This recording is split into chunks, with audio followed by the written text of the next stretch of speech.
கர்த்தருடைய பரிசுத்த அடிமை தேவன் நாட்களில் அடிமை தேவனை பார்த்து சந்திக்க தேவனை இறக்கம் பாராட்டினார். இந்த மனமச்சினாலும் மெய்யா தேவன் ஆஸ்வதிக்க முடியாது. நல்ல பாடல் ஜபத்த தேவன் நம்ம கொடுத்தவர் நாமத்தை மை கொடுத்தாக தேவன் அறிவித்த ஒரு வார்த்தை வாசித்து கடன் சொல்லுவோம். ஏசாயா தீர்க்கதரிசி 45ஆம் அதிகாரம் 1 வாசிக்கும். நான் அபிஷேகம் பண்ணின கோரேசுக்கு முன்பாக ஜாதியை கீழ்ப்படுத்தி ராஜாக்கள் இடைக்கட்டைகளை அழிக்கும்படிக்கும் அவனுக்கு முன்பாக வாசல் பூட்டப்படாத இருக்கு கதவுகளை திறந்து வைக்கும்படிக்கும் அவனை பார்த்து அவன் வலதுகையை பிடித்துக் கொண்டு அவனை சொல்கிறதாவது, நான் உனக்கு முன்னே போய் போனாலும் செவியாக்குவேன், உன்னை பெயர் சொல்லி அழைக்கிற இஸ்ரவேல் தேவனாய் கர்த்தர் நானே என்று நீ அறியும்படிக்கு வெண்கல கதவுகளை உடைத்து இருப்புத்தாள் பலனை முடித்து அந்த காலத்தில் இருக்கிற பொக்கிஷங்களை வெளிப்படுத்தி இருக்கிற புதைகளை உங்களுக்கு கொடுப்பேன். நான் என் தாசன யாக்கோபின் நிமித்தமும் நான் தெரிந்து கொண்ட இஸ்ரவேல் நிமித்தமும் நான் உன்னை பெயர் சொல்லி அழைத்து நீ அறியாதது உனக்கு நாம் தரித்தேன். நானே கர்த்தர், வேறொரு இல்லை, என்னை தவிர தேவன் இல்லை, என்னை தவிர ஒருவருக்கு இல்லை என்று சூரியன் உதிக்கிற திசையும் அது அஸ்தமிக்கிற திசையும் அறியப்படும்படிக்கு நீ என்னை அறியாதிருந்து நான் உனக்கு கர்த்தராகிய நான் அபிஷேகம் கோரேசுக்கு முன்பாக ஜாதிகளை கீழ்ப்படுத்தி ராஜாக்களின் இடைக்கட்டுகளை அவிழ்க்கும்படிக்கும் அவனுக்கு முன்பாக வாசல்கள் போட்டப்பாடாத இருக்க கதவுகளை திறந்து வைக்கும்படிக்கும் அவனை பார்த்து அவன் வலது கையை பிடித்து கொண்டு அவனுக்கு சொல்லுகிறதாகும், நான் உனக்கு முன்னே போய் போன நாவலை செம்மையாக்குவேன், உன்னை பெயர் சொல்லி அழைக்கிற இஸ்ரவேல் தேவனை கர்த்தர் நானே என்று நீ அறியும்படிக்கும் வெண்கல கதவுகளை உடைத்து இரும்பு தாக்கலை முறித்து அந்த காலத்தில் இருக்கிற பொக்கிஷங்களை ஒளிப்படுத்தில் இருக்கிற பதிலில் உனக்கு கொடுப்பேன். நான் என் தாசனாகி யாக்கோப் நிமித்தமும் நான் தெரிந்து கொண்ட இஸ்ரவேல் நிமித்தமும் நான் உன்னை பெயர் சொல்லி அழைத்து நீ என்னை அறியாதிருந்து உனக்கு நாமம் தரித்தேன். தெய்வத்து நாமத்து மிகுந்ததாக இறைமார்க்கு நமக்கு நடைமுறைப்படுத்துகிற பிரகாரம் தேவனிபடியாக தன்னுடைய கோரேசுடைய மன்னனுக்கு முன்பாக தேவன் அறிவிக்கிறார். அவனுக்கு முன்பாக வாசல்களை போட்டாது இருக்கவும் கதவுகளை திறந்து வைக்கும்படி அவனை பார்த்து அவன் வலது கருத்தை பிடித்து கொண்டு நான் உனக்கு முன்னே போய் போன நாள் செம்மையாக்குவேன் என்று சொல்லப்படுதா பார்க்கிறோம். இதை சொல்லப்படுது கோரேஸ் என்று சொல்லுகிற என் மெய்ப்பெண் என்று தேவன் திருவள்ளம் பட்டுகிறார். கடைசி காலத்தில் காணப்படுற தெய்வ திட்டத்தை நிறைவேற்றி கொடுக்கிற 7ஆம் தூதர் என்று சொல்லப்படும் நிலைகளில் இறைமார்க்கு நமக்கு அறிவிக்கிற பிரகாரம் நான் அவனுக்கு முன்னே போய் கோண நாவலெல்லாம் செவ்வையாக்குவேன், உன்னை பெயர் சொல்லி அழைக்கிற இஸ்ரவேல் தேவனை கர்த்தர் நானே என்று அறியும்படிக்கு அல்ல இறைமார்க்கு நமக்கு நடைமுறைப்படுத்துகிற இந்த பொல்லாத அக்கிரம பாவனை இருந்த உலகத்தில் என்ன சூழ்நிலை என்ன நடக்கும் என்று நாம் எதிர்பார்க்க முடியாமல் மனித குலத்திலேயே சாத்தாண்ட வஞ்சகமான சூழ்நிலையை காணப்படும் நிலைகளை தேவன் சொல்கிறான், நான் உனக்கு முன்னே போவேன், நான் உனக்கு முன்னே கடந்து போய் பூமிக்குள்ளே காணப்படுற எல்லா கோணலான எல்லா பாதைகள் எப்படியாக நான் செவ்வைப்படுத்துவேன் என்று சொல்லப்படுதா பார்க்கிறோம். அந்த கடைசி காலத்தில் காணப்படுகிற தெய்வ திட்டத்தை நிறைவேற்றி கொடுக்க எதிர்பார்த்து கொண்டிருக்கிற மனவாட்டியானவள் அவள் பூமிக்குள்ளாக அவளை அனுப்புவதற்கு முன்பாக தேவன் முன்பு கடந்து போகிறார். அவர் கடந்து போய் அங்கே காணப்படுற எல்லாம் ஒரு கோணலான பாதை, ஒரு சரியில்லாமல் இருக்கிற பாதைகளை எல்லாம் நான் செவ்வைப்படுத்துவேன் என்று சொல்லப்படுதா பார்க்கிறோம். அதான் மனுக்குலத்தை நீங்கள் கடந்து போனீங்கன்னா இந்த நாட்களில் சாத்தாண்டிய போராட்டங்கள், வியாதிகள், பற்றாக்குறைகள், இல்லாமைகள், அடிமைத்தனங்கள், இப்படி பலவிதமான நிலைகளை பார்த்தீங்கன்னா மனுக்குலம் சிக்கி கொண்டு இருக்கிறது.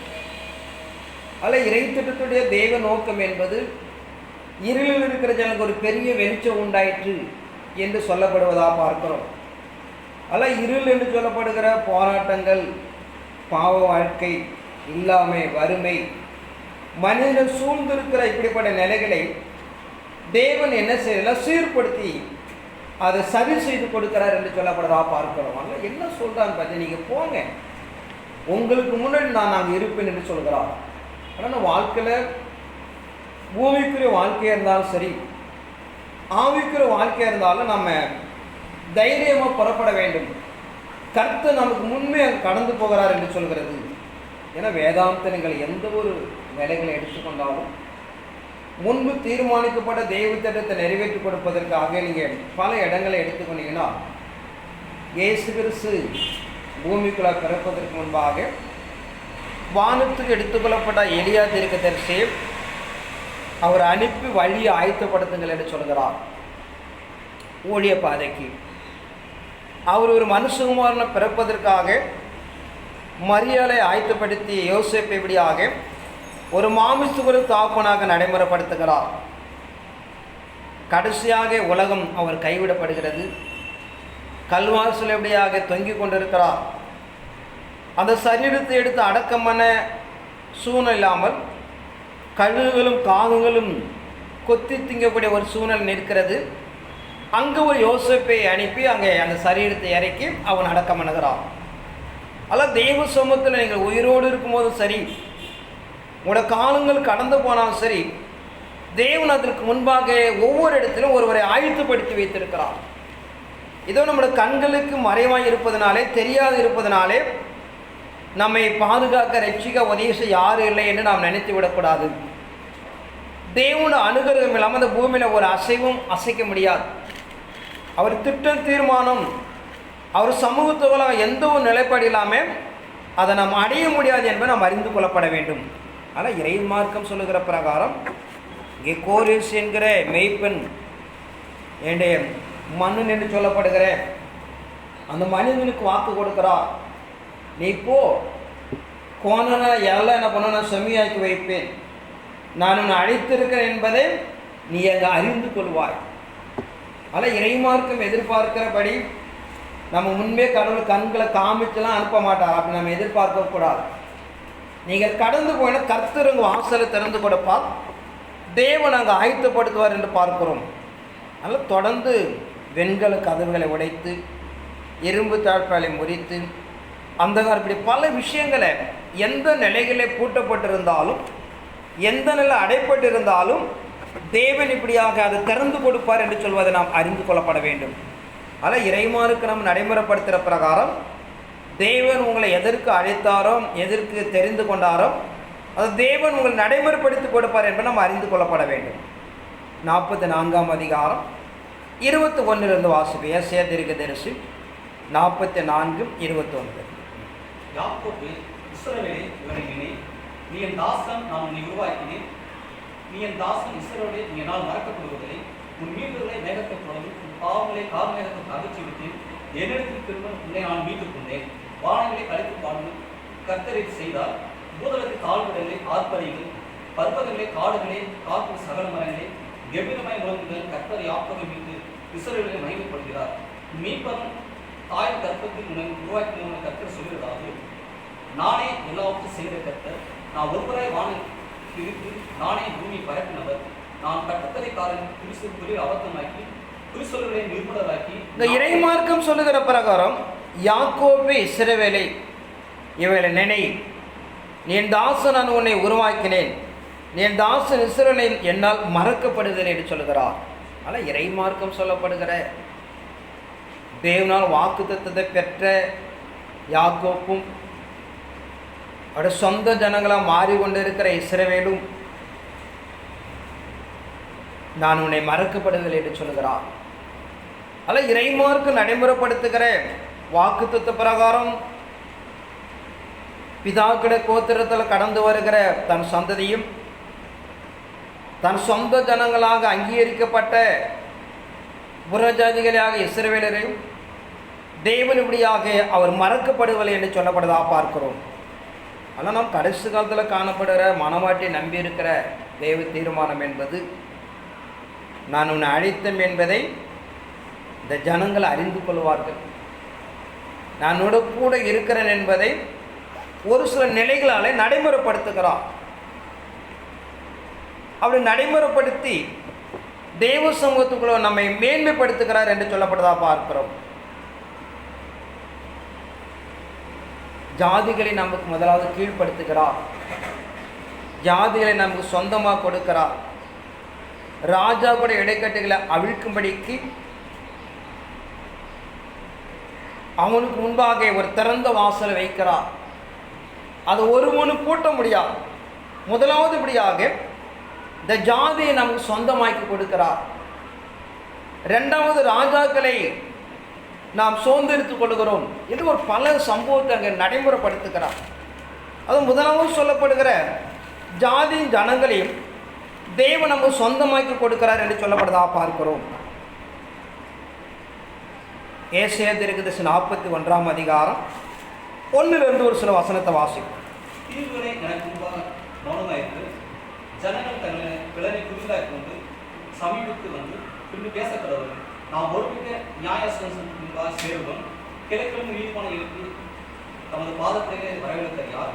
ஜாதிகள் அவனுக்கு கொடுத்து அவனை ராஜாக்கள் ஆனவனாக்கி அவர்களை அவன் பட்டயத்தை பூசி அவன் வீட்டுக்கு சிறப்பிக்கப்பட்ட காரியமாக்கி அவன் அவனை பிறத்ததும் தான் கால்கள் நடவாதிருந்த பாதையை சமாதானத்தில் நடக்கும் பண்ணினார். முதலாவது இறைமார்க்கம் சொல்லுகிற பிரகாரம் ஜாதிகளை நமக்கு சுதந்திரமாக கொடுக்கிறார். தீவுகளை எனக்கு முன்பாக மௌனமாயிருங்கள், ஜனங்கள் தங்களை பலனை புதிதாக்கி கொண்டு சமீபித்து வந்து பின்பு பேச கடவார்கள். நான் ஒருமிக்க நியாயசனத்துக்கு முன்பாக சேருவோம். கிழக்கிலிருந்த நீதிமானை எழுப்பி தமது பாதப்படியில் வரவழைத்தவர் யார்? ஜாதிகள் அவனுக்கு ஒப்பு கொடுத்து அவனை ராஜாங்களுக்கு ஆண்டவனாக்கி அவனை பட்டயத்துக்கும் தூசிக்கு அவன் வில்லுக்கும் சிதறடிக்கப்பட தாளடியமாக்கி அவனுடைய துரத்தவும் தான் கால்கள் நடவாத பாதையை சமாதானம் நடக்கும் பண்ணினவர் யார்? ஆனால் இறைமார்க்கும் தன்னுடைய மனவாட்டியை குறித்து நமக்கு அறிவிக்கிற பிரகாரம் பூமியில் இருக்கிற தீவுகளில் வாழ்ந்து கொண்டிருக்கிற ஜனங்களை சொந்தப்படுத்திக் கொள்கிறார்கள்.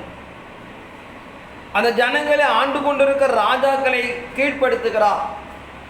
இப்படிப்பட்ட காரியத்தை செய்ய தேவன் எதிர்பார்த்து கொண்டிருப்பதனாலே அவர் நாமத்துக்கு கொண்டு தைரியமாக நாம் தேசத்துக்குள்ள கடந்து போகப்பட வேண்டும்.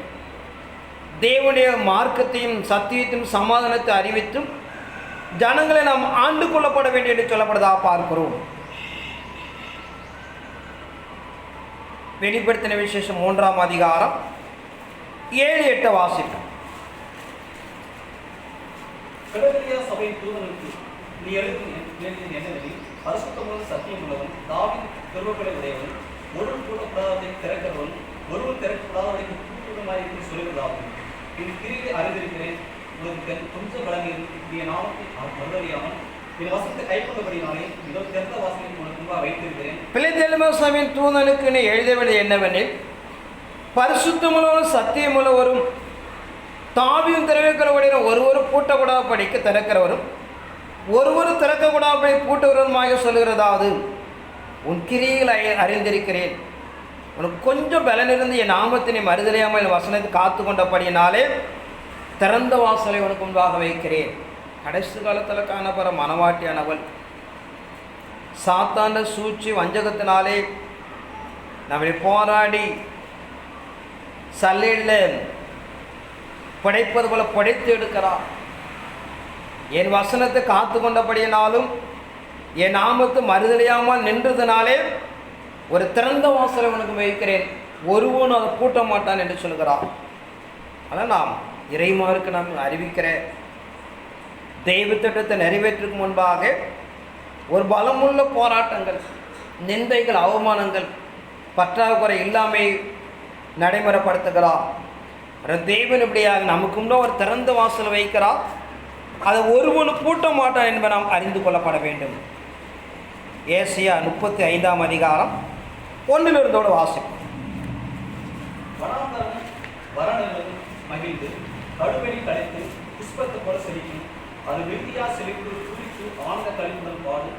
லீபனின் மகிழும் கண்மேல் சாரும் என்ற அலங்காரமும் அது அளிக்கப்படும். அவருடைய கத்தரை மகிமன் அவர் தேவனுடைய மகத்துவத்தில் காண்பார்கள்.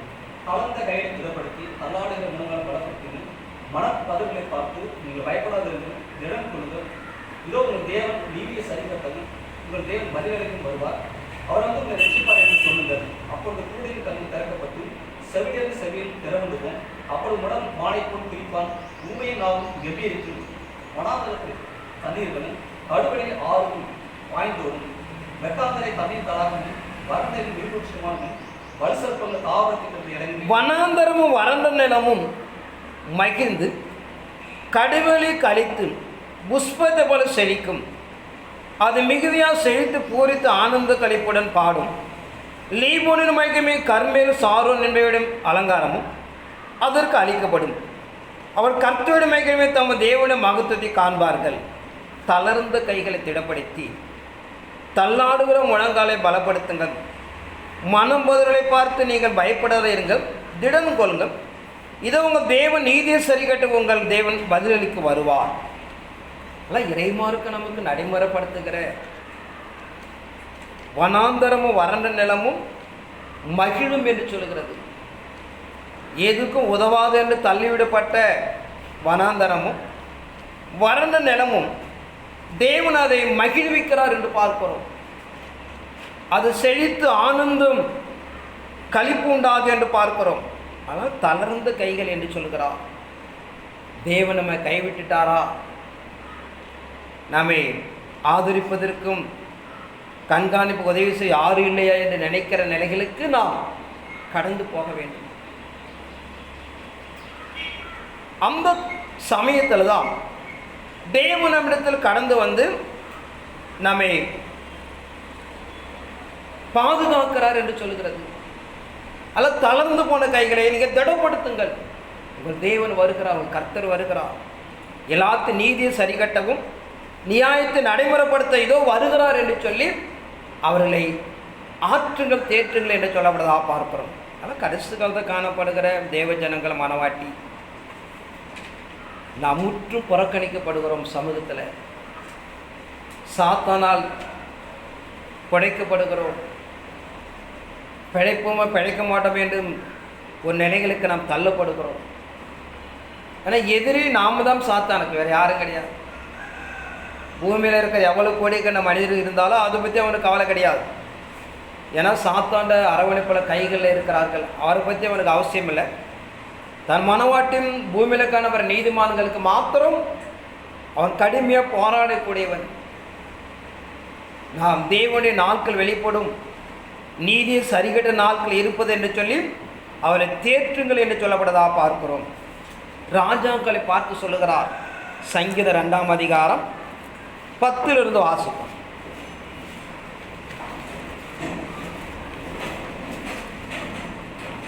இப்போது ராஜாக்களே உணர்வடையுங்கள், பூமி நியாயங்களை எச்சரிக்கையாயிருங்கள், பயத்துடனே கர்த்தரை சேவியுங்கள், நடுக்கத்துடனே களி கூறுங்கள். குமார் கோபங்களாமல் நீங்கள் வழியை அழியாமல் இருக்கும்படிக்கு அவரை முத்தம் செய்யுங்கள். கொஞ்ச காலத்தில் அவருடைய கோபம் பற்றி எழுதி அவர் அன்றைக்கு அவரும் வாக்கியவான்கள்.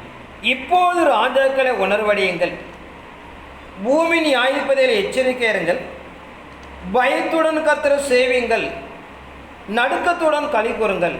குமாரன் கோபங்களாமலும் நீங்கள் வழியில் அழிந்து போகாமல் இருக்கும்படிக்கு அவரை முத்தம் செய்யுங்கள். இன்னும் கொஞ்ச காலத்தில் அவருடைய கோபம் பற்றி எரிய போகிறது. ஆனால் அவர் அண்டிக் கொண்டிருக்கிற தொழுது கொள்கிற நாம் எல்லாம் வேதத்திட மகத்துவங்களை நாம் அறிந்து கொள்ளப்பட வேண்டும். தேசத்தை ஆண்டு கொண்டிருக்கிற அதிபதிகளை பார்த்து சொல்லுகிறார், ராஜாக்களை உணர்வடையுங்கள், பூமியின் நியாயாதிபதிகளை எச்சரிக்கை இருங்கள், அவருடைய பாதங்களை முத்தமிடுங்கள். இன்னும் கொஞ்ச காலத்தில் அவருடைய கோபம் பற்றி எறிய போகிறது. உங்களை போல நம்மை போல மனிதரை பார்த்து சொல்லலை. இந்த பூமியில் காணப்படுற அதிபதிகளாகும் ராஜரிகம் பண்ணுகிற மனிதர்களை பார்த்து சொல்லுகிறார், அவர்களுக்கே இந்த கேதினா நம்ம கேதிலாம் என்ன நம்ம அறிந்து கொள்ளப்பட வேண்டும். இவர்களே தள்ளாட போகிறார்கள். ஆண் மகன் பிரசவிப்பது கேள்விப்பட்டிருக்கிறேன் என்று கேட்கிறார். தேவனை அறியாத ஜாதிகளுக்கு ஜனங்களுக்கு பட்டணத்துக்கும் ஐயோ என்று சொல்லுகிறார். உலகம் உண்டான முதல் இப்படிப்பட்ட நாட்கள் உண்டானதில் யோவேல் சொல்லுகிறார். அது இருளும் அந்தகாரம் அப்பும் அந்தாரமான நாள். அந்த நாட்களை எந்த ஒரு மனிதனை பாதுகாத்து கொள்ள முடியும் என்று சொல்லுகிறார். பூமியில் இருக்கிற எல்லா கைகளும் நெகிழ்ந்து கைவிடப்பட்டு தவிப்பதாக நான் பார்க்கிறோம். நீதிமான் வீட்டிலே தேவனை நியாயத்தீர்ப்பு காலம் இருந்தால் தேவன் அறியாத புறஜாதிகளும் நிலை எப்படி என்பதை நாம் அறிந்து கொள்ளப்பட வேண்டும். ஆனால் ஒரு கடினமான காலத்தை நாம் எதிர்பார்த்து கொண்டு இருப்பதனாலே, தேவன் பூமியில் திட்டம் செய்திருப்பதனாலே நாம் காலத்தும் சமயத்தும் நாம் அறிந்து கொள்ளப்பட வேண்டும். யாத்திராகமம் 10ஆம் அதிகாரம் 1 வாசி. பின்பு கர்த்தர் மோசேயை நோக்கி, நீ பார்வோனுக்கு போ, அவர் நடுவே நான் இந்த அடையாளம் செய்யும்படிக்கு நான் எகிப்திலே நடக்கிறதையும் நான் அவருக்கு செய்த என் அடையாளங்களையும் உன் பிள்ளைகளின் செவியில் கேட்கவும் உன் பிள்ளைகளுடைய பிள்ளைகளின் செவியில் கேட்கவும் விவரித்து சொல்லும்படிக்கு நானே கர்த்தர் என்பதை நீங்கள் அறியும்படிக்கு நான் அவன் இருதயத்தையும் நான் ஊழியக்காரன் இருதயத்தையும் கடினப்படுத்துவேன் என்றார். அப்படியே மோசேயும் பார்வோனிடத்தில் வந்து, என்னை தாழ்த்த நீ எதுவரைக்கும் மனதில்லாது இருப்பாய், என் சமூகத்தில் எனக்கு ஆர்வம் செய்து என் ஜனங்களை போகவிடு, நீ என் ஜனங்களை போகவிட மாட்டேன் என்பாயாக. நான் நாளைக்கு உன் இடையிலுக்கு வெற்றிக்கிளையை வரப்பண்ணுவேன். தரை காணாதபடிக்கு அவை பூமி முகத்தை மூடி கல்மலைக்கு தப்பி மீதியாக வைக்கப்பட்டதை பட்சித்து வெளியே துளிக்கிற செடிகளை மோசே பார்த்து சொல்லுகிறார், நீ பார்வோன் மெத்தில் போய் நில், நான் சொல்வதை அவனிடத்தில் செய், ஆனாலும் இருதயம் கடினப்படும். 11 வாசிப்போம். 11. அப்படி வேண்டாம், இஸ்மாயிலே நீங்கள் போய் கர்த்தருக்கு ஆராதனை செய்யுங்கள், இதுதானே நீங்கள் விரும்பி கேட்டது என்று சொன்னார். அவர்கள் ஆரோன் சொன்னதென்று புறத்துள்ளப்பட்டார்கள். பார்க்கிறோம், மோசே தான் ஆரோன் பார்வையிடத்தில் கடந்து போய், நீ எதுவரைக்கும் மனதில்லாத இருப்பாய், என் சமூகத்தில் எனக்கு ஆராதனை செய், என் ஜனங்களை போகவிடு என்று சொல்லி தேசத்தில் அப்படியாக வெட்டுக்களே வரவே பண்ணுகிறார். பூமியில் இருக்கிற வாழ்வாதாரம் எல்லாம் அழிக்கப்படுகிறது. நீங்கள் ஒரு தேவனை ஆராதிக்க தானே செய்ய பண்ணி ஓடி விடுங்களை துருத்தி விடுகிறார் என்று பார்க்கிறோம். தேவனுடைய கரங்கள் நீட்டப்பட்டால் மனிதன் ஒன்று செய்ய முடியாது. யாத்திராம் 8ஆம் அதிகாரம் 14 வாசி. அப்பொழுது கர்த்தர் மோசேயை நோக்கி, நீ ஆரோனை நோக்கி உன் கோலை நீட்டி பூமி குழியின் அடி, அப்பொழுது அது எகிப்து தேசம் எங்கும் ஏந்துகளாய்ப்போம் என்று சொல் என்றார். அப்படியே செய்தார்கள். ஆரோன் தன் கையில் இருந்த தன் கோலை நீட்டி பூமியின் குழியில் அடித்தான். அப்பொழுது அது மனிதர்கள் மிருக ஜீவன் மேலும் தேர்ந்தலாய் எகிப்து தேசம் எங்கும் பூமி குழி எல்லாம் தேர்ந்தலாயிற்று. மந்திரவாதங்கள் தங்கள் மந்திரத்தினால் பேர்கள் பிறக்கக்கூடிய பிரயத்தனம் செய்தார்கள். செய்தும் அவரால் கூட வந்து போயிற்று. பேர்கள் மனிதர்கள் மேலும் மிருக ஜீவனும் இருந்தது. அப்பொழுது மந்திரவாதம் பார்வோனுக்கு இது தேவனை பிறகு என்றார்கள். ஆனால் கர்த்தர் சொல்லியிருந்தபடி பார்வோனுடைய இதயம் கடினப்பட்டது. 4வது அற்புதங்களை பார்க்கிறோம். தேசத்தில் பேன்களை வரவழைக்கிறார். எகிப்தில் இருக்கிற மந்திரவாதியினாலே அது ஒன்றும் செய்ய முடியல. இது தேவனுடைய விரல் என்று சொல்லுகிறார்கள். ஒரு பெரிய ராஜரீகம் பண்ணுகிற பார்வோன் மன்னன் பயப்படுகிறான். ஆனால் இறை சமூகம் வெளிப்படுகிற இதை தான் ஒப்பிடுகிறான். மேகா எழுதல், நீ எகிப்தில் செய்யப்பட்டது போல உன் அதிசயங்களை காண செய்வேன் 7:15 சொல்கிறான். மீண்டும் 2ஆம் முறை தன் கரங்களை நீட்டி இந்த மனுக்குலத்தை மீட்பதற்காக தேவன் ஒரு பலமுள்ள காரியத்தை நடைமுறைப்படுத்த போவதாக நாம் இறைமார்க்கம் சொல்கிறது. 2 நாளாகும் 32ஆம் அதிகாரம் 1 வாசி. இக்காரியம் நடந்தேறுவதில் அசீரராக சனகருக்கு வந்து யூதாவின் பிரவேசித்து அரணான பட்டணத்துக்கு எதிராக பாளையம் இறங்கி அவளை தன் வசமாக்கிக் கொண்டு நினைத்தான். சனகருக்கு வந்து எருசலேமை யுத்தம் பண்ண நோக்கம் கொண்டிருப்பதை எசேக்கியா கண்டபோது நகரத்துக்கு புறமே இருக்கிற ஊற்றுகளை தூக்கி போட தன் பிரபுக்களுடன் தன் பிரார்த்தனை செய்து ஆலோசனை பண்ணினான். அதற்கு அவர் உதவியாக இருந்தார்கள். அசீர ராஜாக்கள் வந்து அதிக தண்ணீரை கண்டுபிடிப்பான என்று சொல்லி அநேக ஜனங்கள் கூடி எல்லா ஊற்றுகளையும் நாட்டின் நடுவில் ஓடை தூக்கி போட்டார்கள்.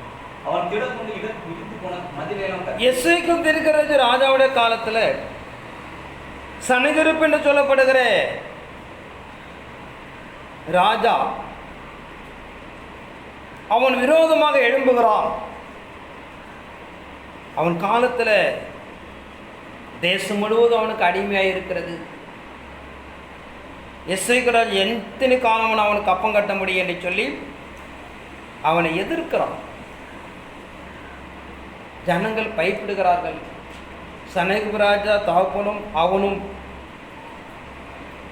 செய்த சம்பவத்தெல்லாம் கேள்விப்பட்ட போது ஜனங்கள் பயப்படுக நம்மை அழித்து விடுவார் என்று சொல்லி 21 வாசிப்போம். அப்பொழுது கர்த்தர் ஒரு தூதனை அனுப்பினார். அவன் அசீரியர் ராஜன் பாளையத்தில் உள்ள சகல பிராபுகளும் சொல்லி தலைவரின் சேனாபதியின் அதம் பண்ணினான். அப்படியே சனகரின் செத்த முகமை தன் தேசத்துக்கு திரும்பினான். அங்கே அவன் தன் தேவனை கோவில் பிரவேசிக்கிற போது அவனை கற்கப்போன சிலர் அவனை பட்டயத்தினால் வெட்டி போட்டார்கள். தேவனிடத்தில் நன்மை கிடைக்குமே கிடைக்காது என்று சொல்லி தான் தீர்க்கதரிசி விசாரிக்க சொல்லுகிறான். தேவனிடத்தில் பதில் கடந்து வந்தாலும் மாம்சம் பயப்படுகிறது. ஜனங்கள் மத்தியில் பெரிய குழப்பங்கள். அவன் பலமுள்ள சேனை வைத்திருக்கிறான். அவன் நம்மால் ஜெயிக்க முடியாது என்பதனாலே பெரிய குழப்பம் உண்டாகிறது. அவனுக்குள்ளாக ஒரு ஆவியை அனுப்பி அவன் இருதயத்தை கலங்கடிப்பேன் என்று சொல்லுகிறான். ஆனாலும் சூழ்நிலை பார்க்கும்போது நம்ப முடியல. தேவன் ஒரு தூதன் அனுப்பி லட்சத்துக்கு மேற்பட்ட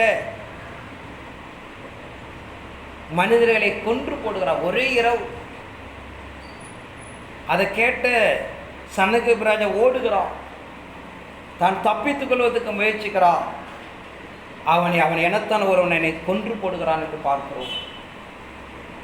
தேவன் யுத்தம் செய்தது மாத்திரமில்லாமல் அவனை கொன்று போட செய்கிறான். அதனால் இறைமார்க்கு நாம் நடைமுறைப்படுத்துகிற கோரேசு மன்னனுக்கு முன்பாக ஜாதிகளை சுதந்திரித்துக் கொள்கிறான். ராஜாக்களை சிறைப்பிடிக்கிறான். அவன் கைக்கு மற்ற ஒருவனும் தப்பி வைக்க முடியாது என்று சொல்லப்பட்டதாக பார்க்கிறோம்.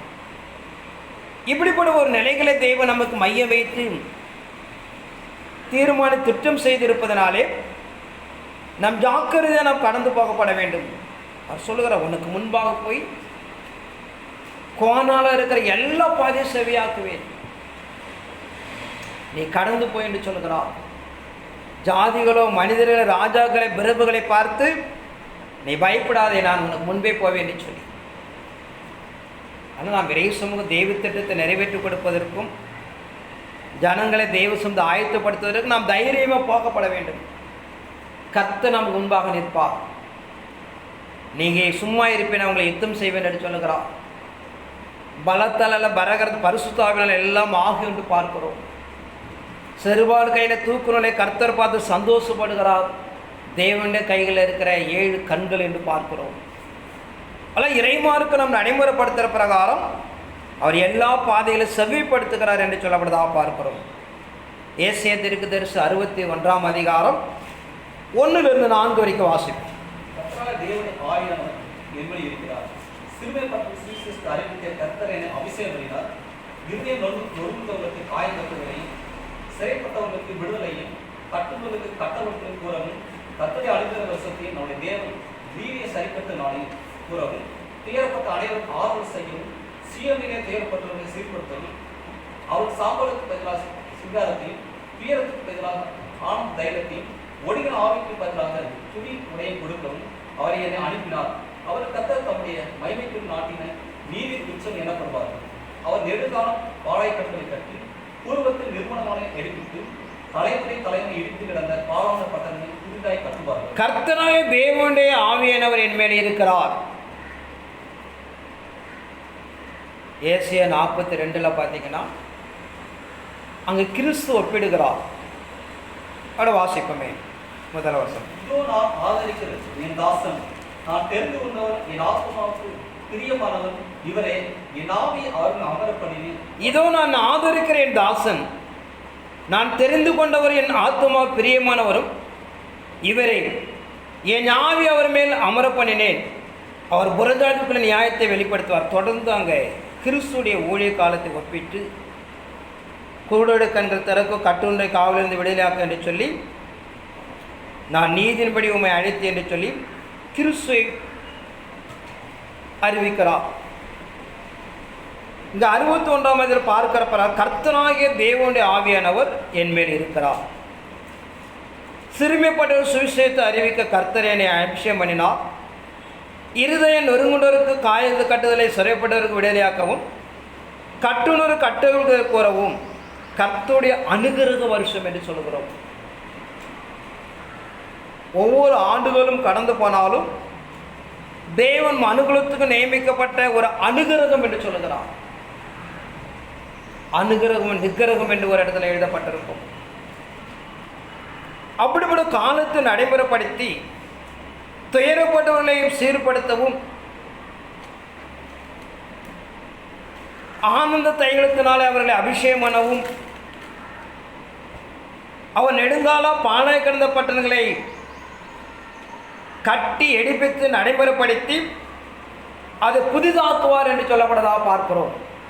சொல்லப்படும் சம்பவம்லாம் நீண்ட காலம் என்று சொல்கிறார். நெடுக்காலங்கள் கட்டப்பட முடியாமல் இடிக்கப்பட்ட கிறிஸ்தவ வாழ்க்கை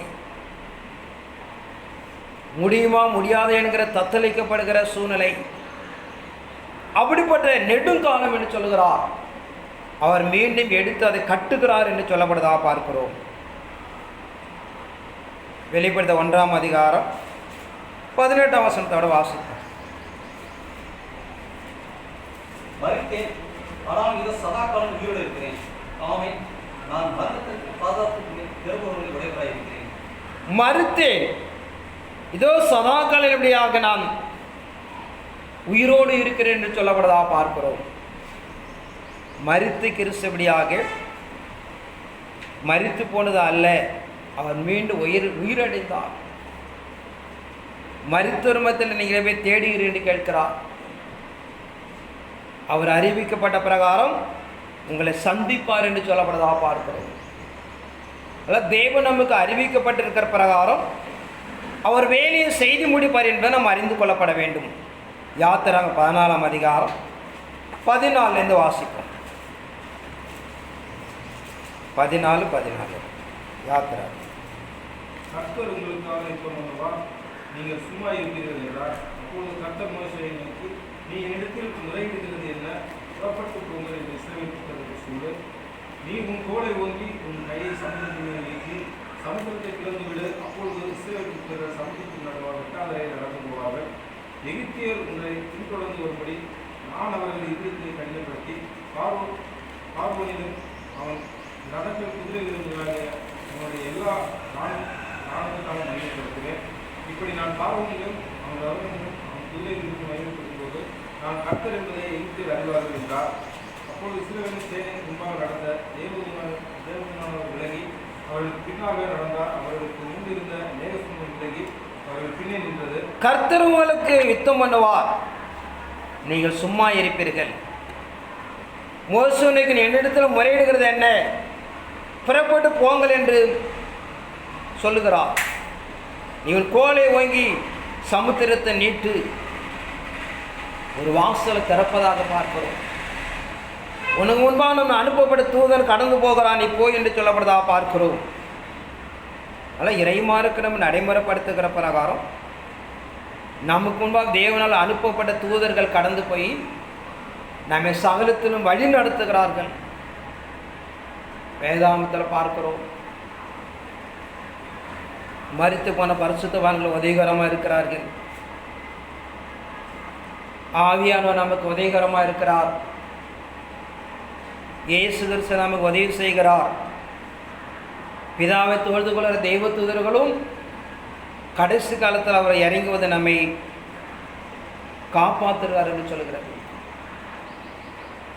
இஸ்ரவேலை யாக்கோபு என்னால் தெரிந்து கொள்ளப்பட்ட தெய்வ சந்ததியை நாம் தனிப்பட்ட வாழ்க்கை நிலை அல்ல, ஒரு 4 விதமான பாதுகாப்புக்குள்ளாக தெய்வ திட்டத்தை நிறைவேற்ற எதிர்பார்த்து கொண்டிருக்கிறார். அந்த காலங்கள் சமயமாக இருக்கு என்பதை நாம் அறிந்து கொள்ளப்பட வேண்டும். உனக்கு இருக்கிற கொஞ்சம் பலனை கொண்டு நீ கடந்து போ, நான் உன்னோடு கூட இருந்தபடியாக பெரிய காரியம் செய்வேன் என்று தேவன் வாக்கு கொடுக்கிறார். அவர்களால் அழைக்கப்பட தெரிந்து கொள்ளப்பட தெய்வ சந்ததி நாம் தனிப்பட்ட நிலை இல்லை என்பதை நாம் அறிந்து கொள்ளப்பட வேண்டும்.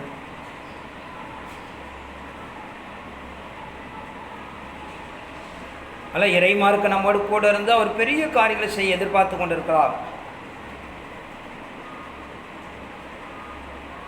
ஏசாயா தீர்க்கதரிசி 2ஆம் அதிகாரம் 1 வாசிப்போம். ஆமோசின் குமாரனாகிய ஏசாயா யூதாவின் எருசலேமை குறித்து கண்ட தரிசனம். கடைசி நாட்களில் கர்த்தருடைய ஆலய பர்வதம் கொடுமை ஸ்தாபிக்கப்பட்டு மலையில் மலை உயர்த்தப்படும். எல்லா ஜாதியும் அதை கோடி கொள்வார்கள். சகல புறப்பட்டு வந்து நாம் கர்த்தரின் பருவத்துக்கு யாக்கோபு தேவன் ஆலயத்துக்கு போவார்கள்.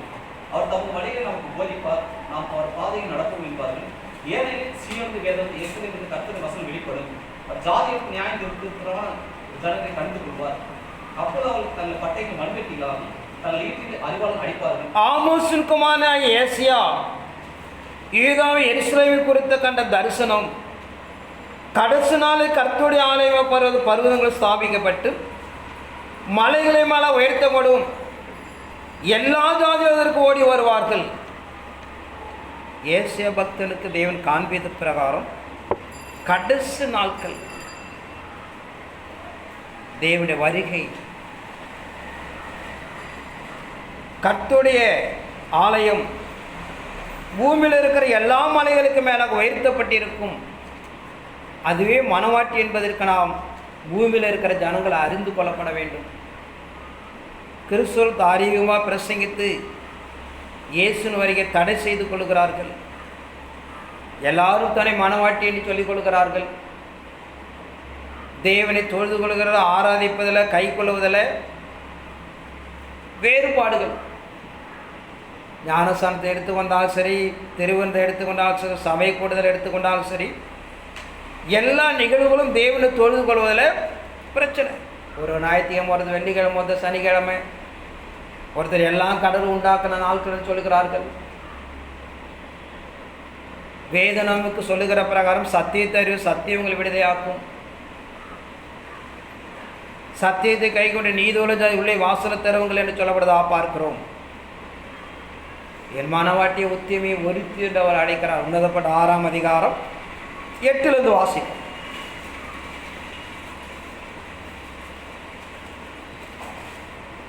ராமஸ்தில் 60 பேரும் மறுமணியாக 80 பேருக்கு கன்னியர் தொகையில் என் புறாவோ என் முப்பத்தையும் ஒருத்தியே. அவள் தன் தாய்க்கு ஒரே பிள்ளை. அவர் தன்னை பெற்றோருக்கு அருமையானவர். குமாரத்தை அவளை கண்டு அவளை வாழ்த்தினார்கள். ராஜஸ்திரிகளும் மறுமணியாக அவளை போற்றினார்கள்.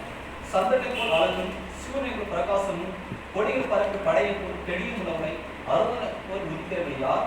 பள்ளத்தாக்கில் பழுத்த கனியை பார்க்கும். திராட்சை செடிகள் துளிர் விட்டு மாதளம் செடிகள்.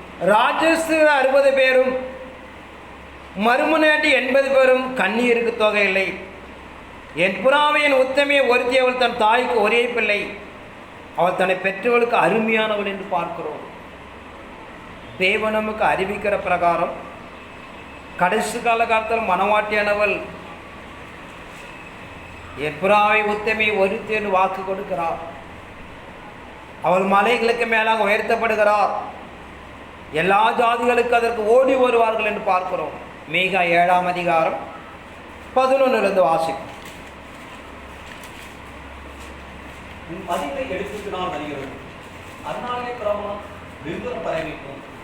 அந்நாளிலே அசியம் எய்த்து வரை பட்டணம் வரைக்கும், எய்த்து நதி வரைக்கும், ஒரு சமுத்திரம் முதல் மறு சமுத்திரம் வரைக்கும், ஒரு பருவம் முதல் மறு பருவம் வரைக்கும் ஜனங்கள் ஓடி வருவார்கள். ஆனால் தன் குடியின் நிமித்தமும் அவரை கீழே வளர்ந்து நிமித்தம் தேசம் பாழாயிருக்கும். கருவறை நடுவிலே அனைத்து வனவாசமாக இருக்கிற ஒரு சுதந்திரமான மந்தையாக இருக்கிற ஜனத்தை உன் மதில்பில் எடுப்பிக்கும் நாட்கள் வருகிறது. அந்நாள் பிரமாண வெகு தூரம் பறைய போகும். உன்னை எதிர்த்த அசிரிய ராஜியாக சனைகற்ப என்று பார்த்தோம். எய்த்து பட்டணங்கள் என்று சொல்லுகிற பார்வோன் மன்னனை பார்த்தோம். அவர்களாம் ஒரு சமுத்திரத்தை மறு சமுத்திரம் உன்னை தேடி வருவார்கள். நீ எய்த்து தேசத்தில் புறப்பட்ட நாள் நடந்தது போலவே உன்னை அதிசயங்களை காண பண்ணுவேன். ஆனால் இறைமாருக்கு நடைமுறைப்படுத்துகிற என் மானவாட்டிய உத்தியமே ஒருத்தி என்று சொல்கிற பிரகாரம் கடைசி காலத்தில் மலைகளுக்கு மேலே உயர்த்தப்பட்டு பூமியில் இருக்கிற எல்லா ஜாதிகளுக்கும் அதற்கு கடந்து அடைக்கலம் புகுந்து கொள்வார்கள். கூட இருக்காங்க திறக்க முடியாது நடக்க வைக்கவும் இடிந்து பாழாக்கான பட்டணங்களை எடுத்து நடப்பித்து அது செழிப்பும் ஆனந்த கழிப்பும் விடும் என்று நாம் பார்க்கிறோம். அதனால் இந்த சத்தத்தை கேட்டுக்கொண்டு இறை சமூகம், தேவ ஜனங்கள், மனவாட்டி என்பது ஒரு உயர்ந்த அடுக்களத்தில் கடைசி காலத்தில் உயர்த்தப்பட வேண்டும். ஒரு சமுத்திரத்தை மறு சமுத்திரம் தேடி வருவார் என்று சொல்லப்படுகிறது. இப்படிப்பட்ட ஒரு நிகழ்வை தேவன் நம்மை நடைமுறைப்படுத்துகிறார் என்பதை நாம் அறிந்து கொள்ளப்பட வேண்டும். ஏசாயா 11:11 இருந்த வாசிப்போம்.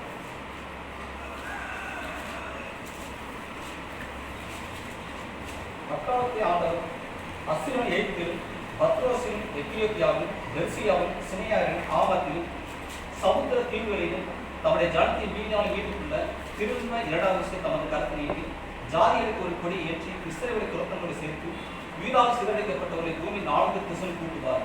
எப்பிராமின் பறவை நின்றும் யூதாவின் சத்துருக்கள் சந்தரிக்கப்படுவார்கள். எப்பிராம் யூதாவின் மேல் பறவையாகிறான். யூதா எப்பிராமை துன்பப்படுத்தான்.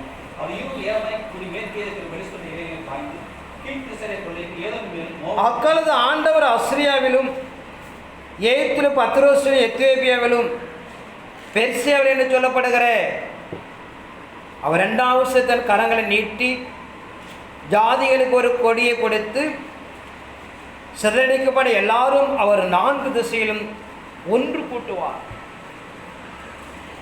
மனவாட்டி கடைசிகால சபை என்பது ஏதோ ஒரு பட்டணத்தில் ஒரு ஆலயத்தை கட்டி தொழுது கொள்வது அல்ல. பூமியில் இருக்கிற 247 நாடுகளுக்கும் சத்தியத்தை கொண்டு போய் சேர்ப்பார்கள். அவளை நடைமுறைப்படுத்தி ஒன்று கூட்டுவார் என்பதை நாம் அறிந்து கொள்ளப்பட வேண்டும். ஏதோ ஒரு கூட்ட ஜனத்தை வைத்து கொண்டு இயேசுவரை எதிர்கொண்டு போவது மனவாட்டி அல்ல. வேதத்தில் எழுதப்பட எல்லா மகத்துவங்களுக்கும் எல்லா மொழிகளிலும் ஜாதிகளுக்கு அறிவித்து எங்கு பிதாவை தோழ்வுகளும் காலம் உண்டாகும் ஒரே மந்தை ஒரே மேய்ப்பு என்கிற காலத்துக்குள்ளாக தான் மனவாட்டி அவர்கள் கட்டப்பட வேண்டும் என்று இறை மார்க்கம் சொல்கிறது. கடைசி காலத்தில் இயேசுவரை எதிர்பார்த்து கொண்ட தேவ ஜனங்கள் தேவ திட்டத்தை புரிந்து கொள்ளப்பட வேண்டும். அப்படி புரிந்து கொள்ளப்பட்டால் அதை நம்ம அடைய முடியாது. அடுத்தபடியாக வெண்கல கதவுகளை உடைத்து இரும்பு தாழ்பால் முறித்து அந்த நேரத்தில் மறைப்பொருளாம் அறிவிப்பேன் என்று சொல்கிறார். உபாகம் 28ஆம் அதிகாரம் 23ஆம் வசனத்தை வாசிப்போம்.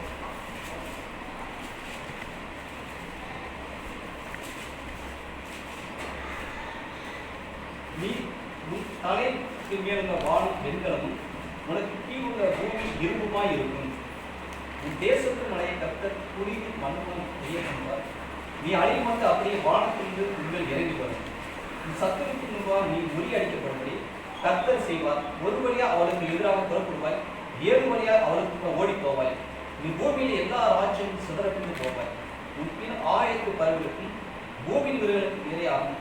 அவளை விரட்டுவார் இல்லாமல் இருப்பார்கள். நீ குணமாகாததை கர்த்தர் உன்னை ஏசாயா பக்தன் அறிவிக்கிற பிரகாரம் உன் தலைக்கு மேலே உள்ள வானம் வெண்கலமும் உனக்கு கீழே உள்ள பூமி இரும்புமாய் இருக்கும். ஆனால் வெண்கல கதவு என்பது தேவனுடைய ஆதீனத்தில் இருக்கிற மறைப்பொருள்கள். இரும்பு தாழ்பா என்பது பூமியில் உள்ள மறைப்பொருள்கள். தேவனுடைய ஆதீனத்தில் இருக்கிற மறைப்பொருளும் பூமியில் மனித குலத்தில் காணப்படுற மறைந்திருக்கிறதெல்லாம் அவர் அறிவித்து விளங்க செய்வார் என்று சொல்லப்படுவதாக பார்க்கிறோம். அதில் கடைசி கால மனவாட்டி என்பவன் தேவனுடைய ஆதீனத்தில் காணப்படுகிற மறைப்பொருளை மனுக்குலத்துக்கு அறியப்படுத்தப்பட வேண்டும். பூமியில் மனித நிமிடத்தில் மறைந்து கிடக்கிற நிகழ்வுகளாம் சொல்லுவது என்று சொல்கிறது. வெண்கல கதவு, இரும்பு தாழ்பால், இப்படிப்பட்ட மறைப்பொருளை கோரேசு மன்னனாகி தான் மெய்ப்பெனுக்கு அறிவித்து வேதத்தில் இருக்க எல்லா மகத்துகளும் விளங்க செய்வார் என்பதை நாம் அறிந்து கொள்ளப்பட வேண்டும். ஏன்னா கடைசி காலத்தில் காணப்படுற கோரேசு மன்னன் தேவனுடைய சமூகம் என்பது எல்லாத்தையும் நாம் நடைமுறைப்படுத்துகிற விஷயம் என்று பார்க்கிறோம். வெளிப்படுத்த 12ஆம் அதிகாரம் 1ஆம் வசனத்தோட வாசிப்போம். அன்றியும் உன்னுடைய அடையாளம் மாற்றப்பட்டது. அவர் கிறிஸ்துவினை அணிந்திருந்தால் அவர் பாதங்கள் கீழே சந்திரனும் அவர் சிரசின் 12 நட்சத்திரங்கள் உள்ள கிரீடமும் இருந்தன. அவன் தற்போதையாகி கிறிஸ்துவ பிள்ளைகள் வருத்தப்பட்டு அழுகிறான். அப்பொழுது வேறொரு அடையாளம் மாற்றத்தை காணப்பட்டது. 7 தலைகளை 10 கொம்புகளை தலையின் மேல் 7 முடிகளுடைய சிவப்பான பெரிய வலசர்ப்பம் இருந்தது. அதன் வால் வானத்தின் நட்சத்திரங்களை வீடுகள் கொண்டு இழுத்து அதை பூமியில் விளக்க வச்சு பிரசவ வேதப்படுகிற ஸ்திரீ பிள்ளை பெற்றவுடனே அவருடைய பிள்ளையை பசிக்கு போவதற்கு அந்த வலசர்ப்பம் கடைசி காலத்தில் காணப்படுற மணவாட்டியானவள் வானத்தில் ஒரு அடையாளம் காணப்பட்டது. ஒரு எஸ்தர் சூரியனை அணிந்திருந்தால்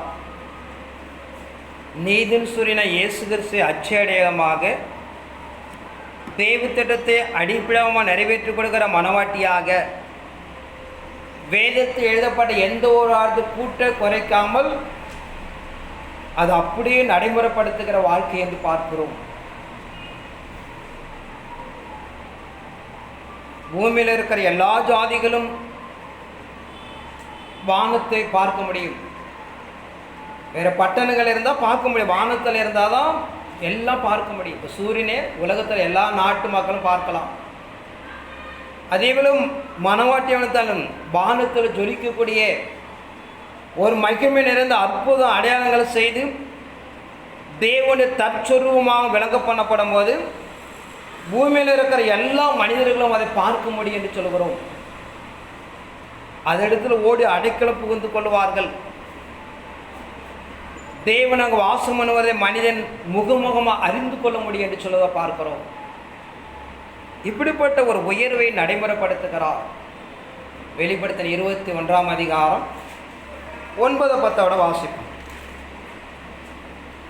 கடைசியான 7 வதைகள் நிறைந்த 7 கலசம் அந்த 7 புத்திரருக்கு ஒருவன் என்னிடத்தில் வந்து, நீ இங்கே வா, ஆட்டுக்குட்டியானை மனைவி மனவாட்டி எனக்கு காண்பிக்கிறேன் சொல்லி பெரும் உயரமான ஒரு பருவத்தின் ஆவியில் கொண்டு போய் தேவனை மகிமை அந்த எருசலேமின் வருஷத்தினால பருவத்தில் விட்டு தேவத்தில் இறங்கி வந்து எனக்கு காண்பித்தான். அது பிரகாசம் வெறும் உடையவங்க ரத்தனை கொலப்படும் பழினால் ஒழிய அச்சனை கொலப்படும் இருந்தது. அது பெரும் உயரமான. பின்பு கடைசியான 7 வாதைகளை நிறைந்த 7 கலசோடைய அந்த 7 திருவன் என்னிடத்தில் வந்து, நீ இங்கே ஆட்டுக்குடைய மனவாட்டி அவனுக்கு காண்பிக்கிறேன். பெரிது உயரமான ஒரு பருவத்தின் மேல் என்னை ஆவியில் கொண்டு போனார்.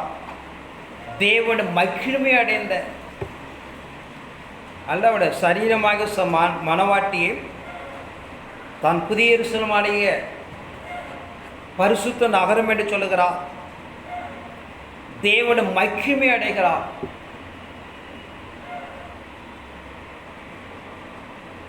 நான் பலமுறை சொல்லுகிற ஒரு விஷயங்கள், தேவன் செய்கிற எந்த ஒரு காரியமும் மறைப்பொருள் அல்ல.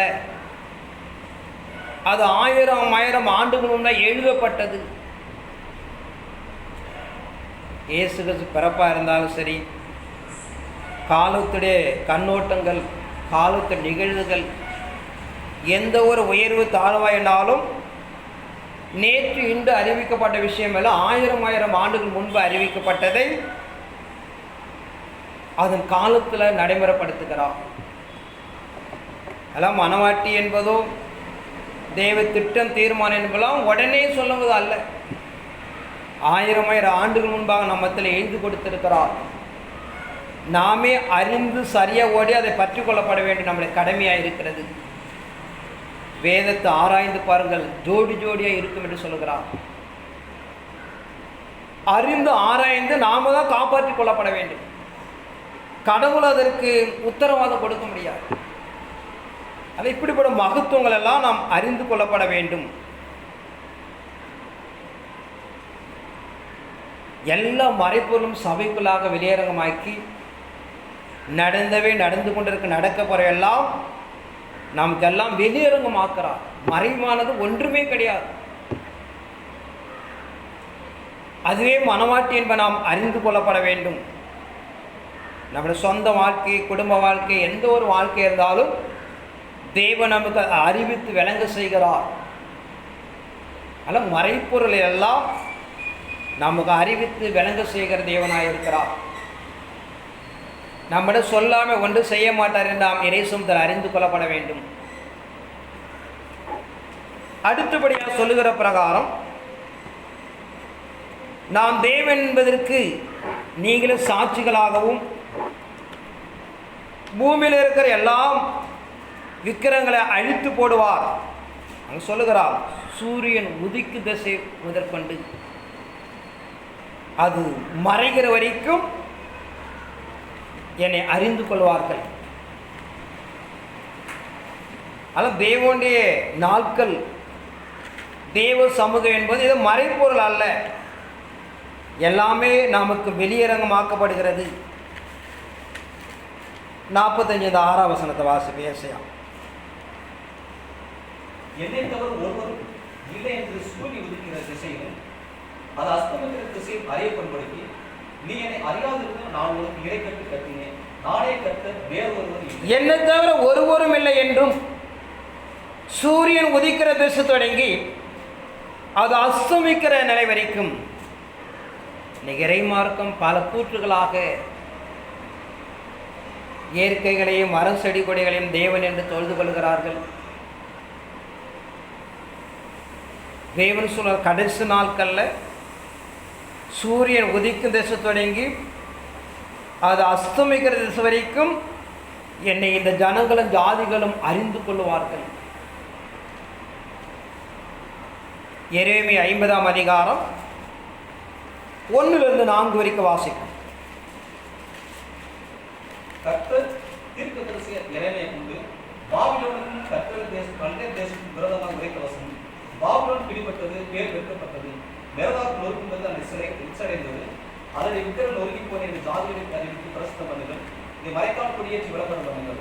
அதற்கு பிறகு வடக்கேற்ற ஒரு ஜாதி வந்து அது தேசத்தை பாலைக்கு போடும், அதே குடியிருப்பார்களே வம்சோடைய விருப்பம் ஓடிக்கொண்டு அந்நாட்டில் அக்காலத்தில் இஸ்ரவேல் புத்திரர் வருவார்கள். அவர்கள் யூதா புத்திரர் ஏகமே அடுத்து நடக்கும் என்று தன் தேவனை கர்த்தரை தேடுவார்கள் என்று கர்த்தர் சொல்கிறார். மறக்கப்படாத நித்திய உடன்படிக்கையினால் நான் கர்த்தரை சேர்ந்து கொள்ள வாருங்கள் என்று சீயோனுக்கு நேரே முகத்தை திருப்பி சீயோனுக்கு வருகிற வழி எதிர்த்து என்று விசாரிப்பார்கள். என் ஜனங்கள் காணாமல் போன ஆடுகள் அவருடைய மேய்ப்பதற்கு அவளை கர்த்தர் தீர்க்கதரிசி எரேமியாவை கொண்டு பாபிலோனுக்கு அறிவிக்கப்பட்டது. பாபிலோன் பிடிப்பட்டது, பேல் வெட்கப்பட்டது, மெராதாக்கு நொறுங்கொண்டது, அடி சிலைகள் இலைச்சடைந்தது, அடி விக்கிரங்கள் நொறுங்கி போயின என்று ஜாதிக்குள்ள அறிவித்து பிரசித்தப்படுத்துங்கள். ஆனால் இறைமாருக்கு நம்ம நடைமுறைப்படுத்துகிற சூரியன் உதிக்கு திசை தொன்று அது மறைகிற வரைக்கும் என் நாமத்தை நான் விளங்க செய்வேன். எல்லா ஜாதிகளும் ஓடி வருவார்கள். பாபிலோன் மனிதனுடைய ஆதிக்கம், அதிகாரம், வல்லமை எல்லாம் அழிக்கப்படும். தேசத்தில் இருக்கிற மரம் செடி கொடி இயற்கை சார்ந்த மனிதன் நம்பி இருப்பதெல்லாம் அவன் நம்பிக்கை இழந்து போவான். தேவனுடைய கோபாக்கனை உண்டாகிறது. மலைகளையும் குன்றுகளையும் பார்த்து எங்களை காப்பாற்று என்று மனிதன் கண்ணீர் விடுவான் என்று சொல்கிறது. தேவனுடைய கோபாக்கனை பலமாக காணப்படுவனாலே தன்னை வழிகாட்டுவதற்கு, விடுதலையாக்குவதற்கும் நிலை தெரியாமல் தட்டு தடுமாறி மனிதனபடியாக பிரசவ வேதனைப்படுவான் என்று சொல்லப்படுவதாக பார்க்கிறோம். எரேமியா 51ஆம் அதிகாரம் 27ஆம் வசனத்தோட வாசிப்போம். தேசத்திலே கொடியேற்றுங்கள், ஜாதிகளை எக்காலம் முடியும், ஜாதியார் அதன் பிரதமர் ஆயத்தப்படுத்துங்கள், ஆதராக் மின்னி அஸ்கனாஸ் என்ற ராஜ்யத்தை அதன் பிரதமராக வரக்கூடுங்கள், அதன் பிரதமர் தலை கட்டும் பட்டம் கட்டுங்கள், கடையில் வெற்றிகள் போன்ற குதிரை வரப்பண்ணுங்கள், மேதாதேச ராஜாக்களும் அதன் தலைவர் அதன் சகல அதிகாரம் அவர்களுடைய ராஜ்யபார்க்கு கீழான சகல தேசத்தார்கள் ஜாதிகளை அதன் தேசத்திலே கொடியேற்றுங்கள், ஜாதிகளில் எக்கால ஊதுங்கள், ஜாதிகளதை விரோதமாக ஆயத்தப்படுத்துங்கள். தேசத்தில் ஒரு யுத்தத்தை நடத்துங்கள். தேவன் நமக்கு முன்பாக கடந்து சொல்லுவார். அவர் பலமுளைக்கிறையில் செய்து முடிப்பார் என்று சொல்லப்படுவதாக பார்க்கிறோம். அப்போஸ்தலர் 19ஆம் அதிகாரம் 8 வாசிக்கும்.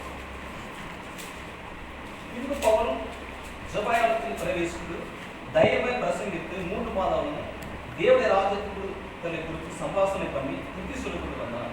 சில கடினத்துக்கு அவசியமாகி கூட்டத்திற்கு முன்பாக இந்த மார்க்கத்தை நிறுத்த போது அவன் அவளை விட்டு விலகி சீசரை அவனுக்கு பிரித்துக் கொண்டு திரளு என்னுடைய வித்தியாசங்களை அனுதினம் சம்பாதித்துக் கொண்டு வந்தான். 2 வருஷங்கள் இப்படி நடந்ததினாலே ஆசியாவுக்கு இருந்த யூதர்கள் திரைப்படம் அணிந்தால் கர்த்தராகிய இயேசு வசனத்தை கேட்டார்கள். பவுலின் கையில் தேவன் விசேஷ அற்புதம் செய்திருந்தார். அவருடைய சரீரத்தில் உருவான கச்சனை கொண்டு வந்து வியாதிக்காரர்கள் கூட வியாதி அவனுக்கு நீங்கி போயின. பொல்லாத ஆவின் அவர்களுக்கு புறப்பட்டன. அப்படி தேசாந்திரம் திரிகிற மந்திரம் யூதர் சிலர் பொல்லாதாவை பெற்றிருக்கிறவர்களை கர்த்தராகிய இயேசு நாமத்தை சொல்ல துணிந்து இங்க பார்க்கிறோம், பவுல் கைகளை பலத்து கிரியைகளை செய்கிறார். அவள் மேலிருந்த உரிமாலைகள் ஆடைகளை கொண்டு போட்டு அநேகர் குணம் அடைகிறார்கள். அநேக மந்திரவாதிகள் விக்கிரக ஆராதனை செய்த மீட்கப்படுகிறார்கள். அவன் கைகளால் செய்கிற அற்புதங்களை பார்த்து ஆச்சரியப்படுகிறார்கள். ஒரு மனிதன் பொண்ணும் பொருளும் கொடுத்து நாங்கள் யாருமெல்லாம் கை நீட்டுகிறோங்களோ அபிஷேகம் கொடுக்கப்பட வேண்டும் என்று கேட்கிறான். அவன் சபிக்கிறான். வரலாற்றில் காணப்படிய ஒரு பெரிய கிரிகளை நடைமுறைப்படுத்துகிறார். விக்கிரகலாம் கட்டுண்டு அழிந்து மண்மேடாக்கப்படுகிறது. விக்கிர உண்டு பண்ண செய்வித்தர்களாம் பிரசவ வேதனை அடைகிறார்கள் என்று பார்க்கிறோம். ஏசாயா 60ஆம் அதிகாரம் 1 வாசி. எழுந்து பிரகாசி, உன் ஒளி வந்தது, கர்த்தரின் உன்னை உதித்தது. இதோ இருள் பூமியும் காரின் ஜனங்களை முடுத்தி, ஆனாலும் உண்மையில் கர்த்தர் உதிப்பார், அவருடைய மகிமை உண்மையில் காணப்படும். உன் வெளிச்சத்திற்கு ஜாதிகள் குதிக்கிற உன் இடத்துக்கு ராஜாக்கள் நடந்து வந்தார்கள். சுற்றிலும் கண்ணை எடுத்துப்பார், அவர் எல்லாரும் ஏக குடியிலிருந்து வருவார்கள். உன் குமாரர் குலத்திலிருந்து வந்து உன் குமாரத்தின் பக்கத்தில் வளர்க்கப்படுவார்கள். அப்பொழுது நீ அதை கண்டு ஓடி வருவாய். உன் அதிசயப்பட்டு கூலிக்கு கடற்கரைக்கலான கூட்டம் வசமாக திரும்பும். ஜாதிகள் பக்கத்தில் சேவை உழைத்துக்கு வரும். ஒட்டங்கள் ஏராளமும் மீதான ஏப்பா தேசம் வேகமான ஒட்டங்களும் உன்னை மூடும். சேவாடி உள்ள யாவும் பொன்னை தூபவர்களை கொண்டு வந்து கர்த்தரிக்குள்ளே பரிசுத்தப்படுத்துவார்கள். கேதார ஆடுகள்லாம் உனக்கு சேர்க்கப்படும். நபயாத்தின் கடாக்கள் உன்னை சேவித்து அங்கீகரிக்கப்பட்டதாய் என் வழிபடுத்தல் ஏறி என் மகிமையின் ஆலயத்தை முடிவுபடுத்துகிறேன். எழும்பு பிரகாசி, உன் ஒளி வந்தது, கர்த்தருமை உன்மேல் உதித்தது. இதோ இருள் பூமியை காரிலும் ஜனங்களை மூடும், ஆனால் உன்மேல் கர்த்தர் உதிப்பார், அவருடைய மகிமை உன்மேல் காணப்படும். உன் வெளிச்செடுத்திருக்க ஜாதிகளும் உதிக்கிற உன் ஒளியெடுத்து ராஜாக்களும் நடந்து வருவார்கள். சுற்றிலும் கண்களை ஏறெடுத்துப்பார், அவர் எல்லாரும் ஏக கூட்டம் இடத்தில் வருவார்கள்.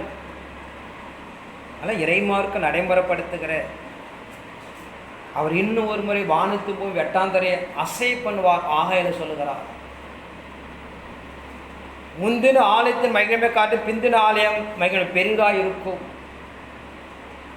சத்தத்தை கேட்டுக்கொண்ட தேவ ஜனமே, இனி கடவுள் ஒரு பெரிய காரியத்தை செய்ய எதிர்பார்த்து கொண்டிருக்கிறார்.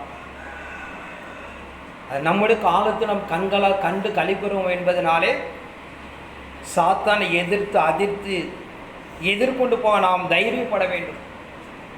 அவன் சீற்றங்களை கிரைகளுக்கு அவனால் உண்டாகிற பூமிக்குரிய ஆத்மாவை சேதப்படுத்துகிற சரீரத்தை சேதப்படுத்த நினைக்கிற ஒன்றும் நாம் பயப்படக்கூடாது. நான் உலகத்தை ஜெயித்தேன், நீங்கள் உலகத்தை ஜெயிப்பீர் என்று கிறிஸ்து சொல்லுகிறார். 7 சபைகளுக்கு எழுதும்போதெல்லாம் ஒரு ஜெயங்குல வாழ்க்கை அடைய வேண்டும் என்று எதிர்பார்க்கிறார். கொஞ்சம் பலன் இருந்து என் விசுவாசத்தை காத்து கொண்டபடியினாலே ஒரு திறந்த வாசல் முன்பாக வைக்கிறேன், ஒருவன் கூட்ட மாட்டான்.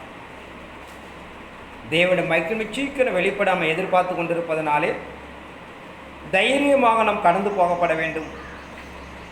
அவன் கிரைகளை அழித்து மண்மேடாக்கி அவனை எல்லா நிலையிலும் அப்படியா நாம் சூறையாடப்பட வேண்டும். தேவன் நமக்கு நியமிக்கப்பட்டிருக்க தெய்வத்திடத்தை நாம் நடைமுறைப்படுத்திக் கொள்ளப்பட வேண்டும். நாம் வேதத்தின் மகத்துவங்களை புரிந்து கொள்ளப்பட வேண்டும்.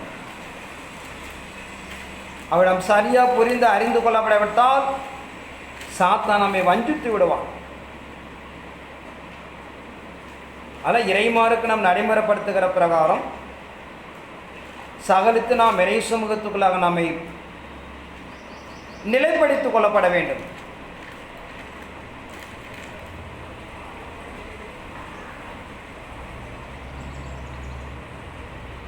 ஏசாயா 44ஆம் அதிகாரம் 9 வாசிப்போம். விக்கிரங்களை உருவாக்குற யாவரும் இல்லை. அவரால் இச்சிக்கப்படப்பட்டவர்கள் ஒன்றுக்கு வருவார்கள். அவை ஒன்றும் காணாமலும் ஒன்றும் அறியாமல் இருக்கிறது தங்களுக்கு வெட்கமுண்டாக அவைகளுக்கு தாங்களே சாட்சியாக இருக்கிறார்கள். ஒன்றுக்கு பொதுவாக தெய்வத்தை உருவாக்கி விக்கிரகத்தை பாதிப்புகள் எப்படிப்பட்டதும் இதனுடைய கூட்டாளிகளால் வெட்கமடைவார்கள். தொழிலாளர் நரஞ்சுகளும் தானே. அவர் எல்லாரும் கூடி வந்து நிற்கட்டும். அவர் ஏமாய் குறைத்து விற்கப்படுவார்கள். பொன்னன் இரும்பை குரட்டால் ஒடுக்கி உலையிலே காய வைத்து சுத்திலா அதை உருவாக்கி தன் புயபலத்தினால் அதை பண்படுத்துகிறான். பட்னியாயிருந்து வளர்ச்சி போகிறான். அதிகப்படியாக கரைத்து போகிறான். தச்சன் முன்பிட்டு மட்டப்படைகள் நாம் நிறைய சமூகத்தில் பார்க்கிறோம். விக்கிரகை நம்புகிறெல்லாம் விற்கப்பட்டு போவார்கள் என்று சொல்லப்பட்டதா பார்க்கிறோம். 46 அதிகாரம் 5 வாசிப்போம். யாருக்கு என்னை சாயல் சமமாக்கி யாருக்கு நான் ஒப்பாகும்படி என்னை ஒப்பிடுவீர்கள். பையன் இருக்கிற பொண்ணை குட்டி வெள்ளியை தராசு நிறுத்தி தக்காரம் கூலி கொடுத்துக் கொள்கிறார்கள். அவனும் ஒரு தெய்வத்தை உண்டாக்க அதை வணங்கி பணிந்து கொள்கிறார்கள். அதை கோலினை எடுத்து அதை சுமந்து அதை ஸ்தானத்தில் வைக்கிறார்கள். அங்கே அதை நிறுத்தம் தன் இடத்தை விட்டு அசையாது. ஒரு அதை நோக்கி பார்த்து கூப்பிட்டார் மருவத்துக்கு கொடுக்காதவன் இல்லை. அவன் இக்கத்தை நீக்கி ரசிக்கிறது இல்லை. இதை நினைத்து புருஷராயும் பாதகரை இந்த மனது வையுங்கள். முந்தி பூர்வால் நடந்தவர்களை நினையுங்கள். நானே தேவன் வேறொருவரும் இல்லை. நானே தேவன் எனக்கு சமானம் இல்லை. அந்த ஆதி முதல் கொண்டு இன்னும் செய்யப்படாத பூர்வ காலம் முதல் கொண்டு அறிவிக்கிறேன். என் ஆலோசனை நிலைநிறுத்தும் எனக்கு சித்தமான செய்வேன் என்று சொல்லி ஒரு பட்சத்தில் இறைமாருக்கு நடைமுறைப்படுத்துகிற பிரகாரம் என் மகிமை யாருக்கு ஒப்பிடுகிறீர்கள்? பொண்ணு வெள்ளினால் உருவாக்கப்பட்ட சிலைக்கு கொண்டு போக முடியுமா என்று கேட்கிறார். ஏசாயா 47 அதிகாரம்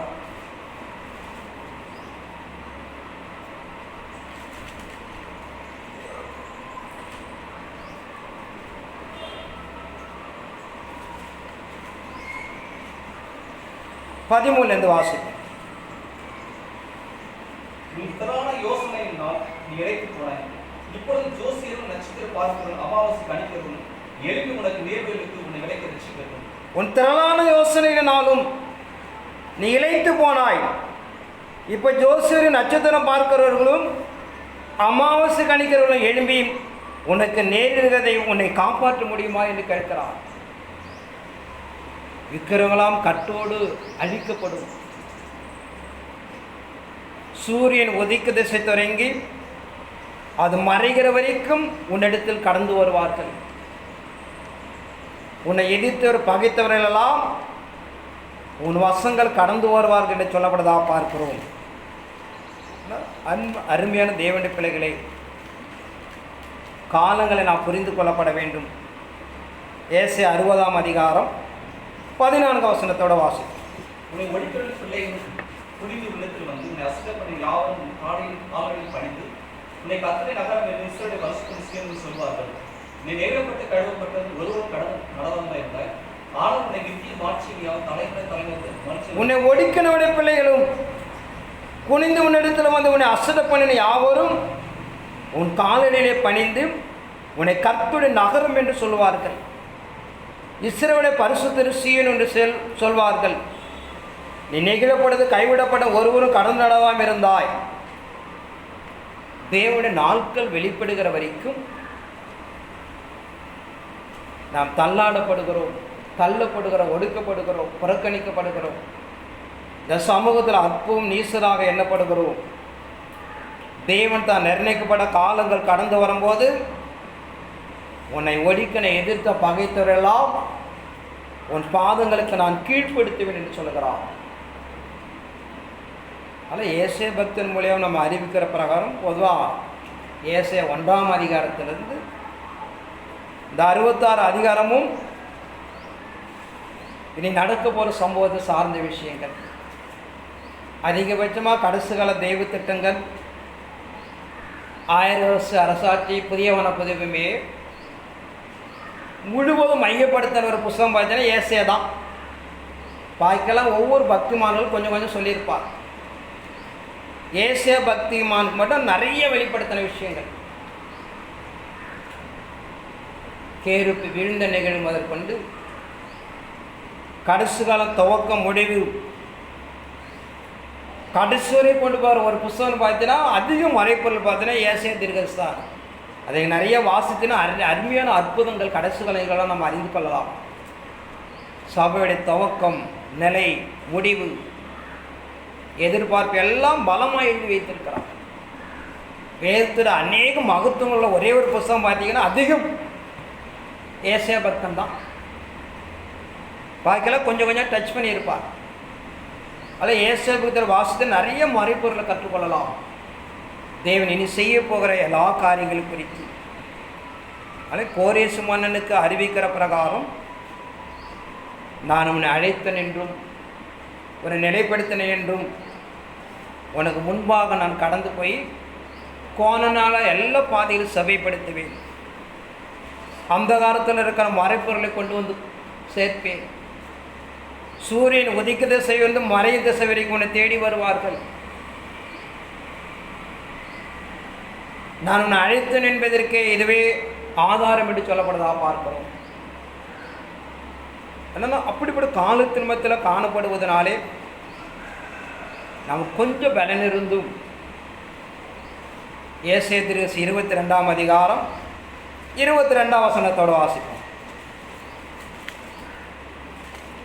தாவீதுடைய வீட்டில் திறவுகளை அவர் கோலிலே வைப்பேன், ஒருவர் பூட்டக்கூடாததை அவன் திறப்பான், ஒருவர் திறக்கக்கூடாததை அவன் பூட்டுவான், அவனை மித்தியான இடத்திலே ஆணியாக கடவுவேன், அவன் தன் தகப்பன் வீட்டுக்கு மகிமையான சிங்காசனம் இருப்பான், அதேபோல் அவன் தகப்பன் வம்சத்திற்கு மௌத்தத்தையும் அனைத்தையும் தாவீதின் வீட்டின் திறவுகளையும் தோளின் மேல் வைப்பேன், ஒருவர் பூட்டக்கூடாதபடி அவன் திறப்பான், ஒருவர் திறக்கக்கூட அவன் பூட்டுவான்.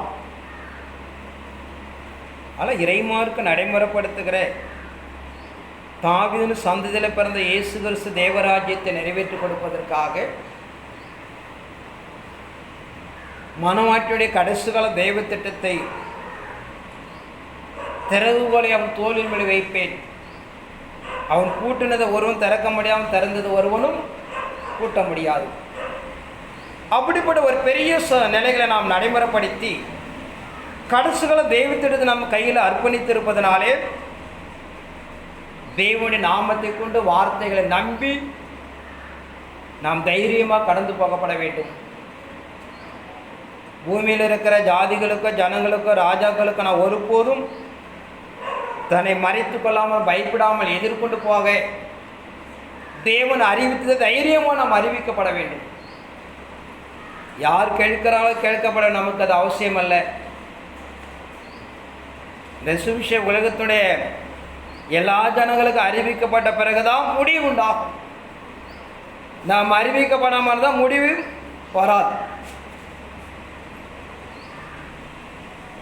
ஆனால் உயர்ந்தவன் தாழ்ந்தவன் மேட்டுக்கொடி இளையகொடி என்று பார்க்காமல் எல்லா ஜனங்களுக்கும் நாம் தெய்வ திட்டத்தை நாம் அறிவிக்க வேண்டிய நித்திய சுவிசேஷ பூமிகளை கூற பொறுப்பில் இருக்கிறோம்.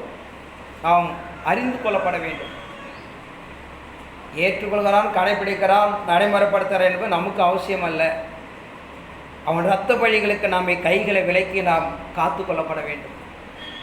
சமயம் கிடைக்காமலாம் நாம் தேவசனத்தை போதித்து ஜனங்களுக்கு சொல்லி கர்த்தருடைய நாட்கள் நாம் ஒரு விடியற் காலத்தை நாம் ஆயத்தப்படுத்தப்பட வேண்டும். மனுக்குலத்தை குறித்து நாம் ஏனோதானு காணப்படாமல் கருசனை இல்லாமல் ஒரு பக்தி வைராக்கியம் இல்லாமல் வாழக்கூடாது.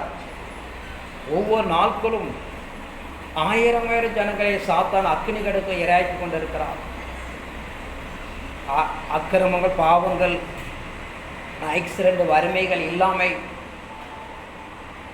பலவிதமான இக்கட்டுகளை உண்டாக்கி சாத்தான் ஜனங்களை அழித்து கொண்டிருக்கிறான். திறப்பின் வாசல் நின்று நாம் காலத்தை பயன்படுத்தி ஜனங்களுக்கு பரிதபிக்க வேண்டும். இயேசு தேவகுமாரன் இந்த ஜனங்களை பார்த்து அழுகிறார், கண்ணீர் விடுகிறார், எருசலேமை குறித்து கலங்குகிறார் என்று பார்க்கிறோம். அவர் என்ன வந்ததை என்னெல்லாம் சாப்பிட்டு செத்துட்டு போயிருக்கலாம், ஜனங்களுக்காக நான் பரிதபிக்கிறேன் என்று சொல்கிறார். 3 நாள் தேவனை வார்த்தை வனாந்தரத்தை கேட்கிறார்கள், என்ன ஆகாரம் கொடுக்க போகிறீர்கள்? அவருக்கு கடந்து போகிற தூரம் வெகு தூரமாக இருக்கு என்று கேட்கிறார். பசியும் பட்டினியும் பிணியில் இருக்கிற ஜனங்களுக்கு தன்னால் முடிஞ்சாலும் தேவனத்தில் எடுத்து நன்மை பெற்று கொடுத்தார் என்று பார்க்கிறோம். அப்படிப்பட்ட கரிசனை இருக்கப்பட வேண்டும். இதை நாம் தேவனுக்கு நாம் நன்மை செய்தால் போகிற நிலை இல்லை. மனுக்குள்ள ஒரு பெரிய மீட்பு நோக்கி ஓடிக்கொண்டு இருக்கிறோம்.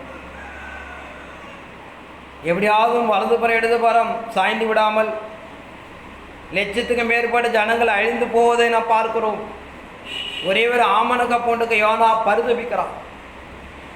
வலது கைக்கு இடது வித்தியாசம் மனுக்குள்ள ஒவ்வொரு நாளும் அழிந்து கொண்டு இருப்பதை நாம் அறிய வேண்டும்.